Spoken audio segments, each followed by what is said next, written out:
Mga kasama, live na din niya karon sa barangay San Francisco. Din ato ang makauban ang akuhan na mismo sa kining giingon nga dalagitang gilugos patay sa iyahang ama-ama. Aron pod nga masayra nato ang kinatibuk-an nga detalye. Ato ang mahinabi din niya karon ang iyahang mga akuhan o ingon man ang iyahang inahan nga gikan pagyutawon sa abroad, Radyaman Irin. Nay, pwede ta magpaila-ila sa atong mga suking kaminaw, Nay? Ako si Abilina Calio, nagpuyo din sa Los Biminda, Poro 3, Dasti. Dako kaya ko kasakit nga nahitabo sa akong apo. Sukad-sukad akong apo sa gamay pa. Ako ang nag-atiman in taon ani, gipadako nako siya giatiman. Mag-eskwela gani, ginapustan, padakog balon. Sayo pa mi maglungag siya ang apuhan para nga nain taon siya ay magbalon kada adlaw sa iyang pag-eskwela. Maning kamot siya. Tapos siya grado sa iyang pag-eskwela, dili ko makamahay kaya naning kamot din siya. Para siya ang kaugalingon. Aning adlaw nahitabo siya nga na wala di eskwela siya og alas 12 sa udto kay nado sila event silang eskwelahan. Maingon siya nga alas 4 na daw siya magpasundo sa iyang state father. Yang mao to akong ingnan na si Main, yang si father nga pasundo si Ashley alas 4 sa hapon na daw siya kay magkuhan pa daw sila sa eskwelahan na para sa activity. Iya karon si Main akong giingnan pag uli kanya to sa ilang ginikanan dito sa Taganguhan. Niuli siya diri alas 12, mo ta kung giingnan siya nga si Ashley alas 4 sa kahapon na siya magpasundo. Siya, ma, ako ba siyang sundoon. Pagkawan, ingon siya, ma, mulakaw sa ako kadali alas 2 sa hapon. Kaya nada siya adtoon, nada importante niya nga adtoon. Kung nga asam na kayo siya, nakatuon ba, ako lang balikan si Ashley dito sundo.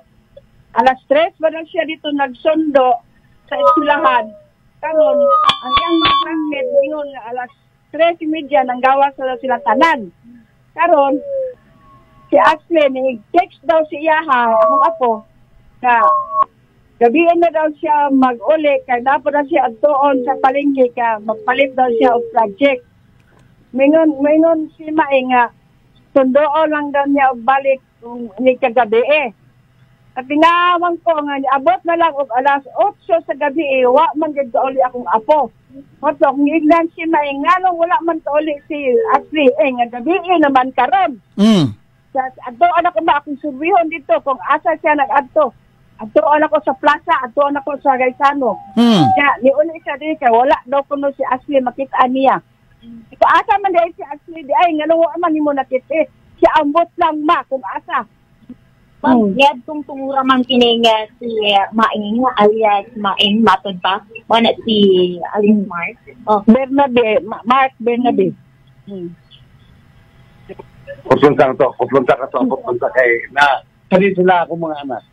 Mo na sila nakakita sa akong apo. Kanay lang isulti tinoda pero wala may bawing matay na.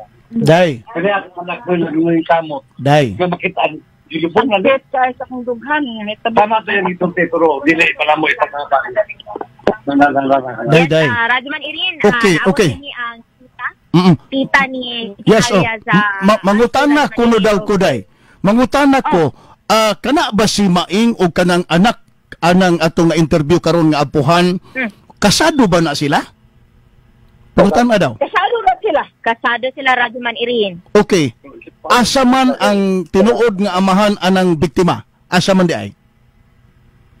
Ang amahan aning akong apo, naminyo na pod. Naminyo na pod.